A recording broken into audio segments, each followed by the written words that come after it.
नमस्कार, मी सुरेश चिरडे. आपण पाहतात महाराष्ट्र 24 न्यूज. दिग्रस तालुक्यातील विठाळा येथून गांजा जप्त.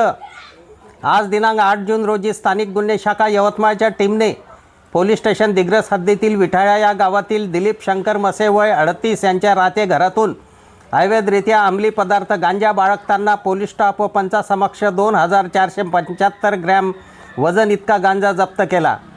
दिलीप मसे यांच्या विरुद्ध NDPS ॲक्ट प्रमाणे पोलीस स्टेशन दिग्रस येथे गुन्हा दाखल करण्यात आला.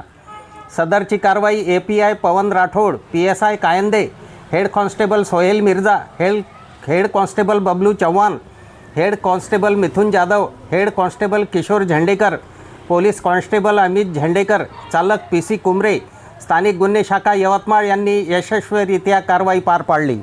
आमच्या पुढील बातम्याचे अपडेट पाहण्याकरिता आत्ताच आमच्या चॅनलला सबस्क्राईब करा व बेल आयकॉनवरती क्लिक करा. धन्यवाद.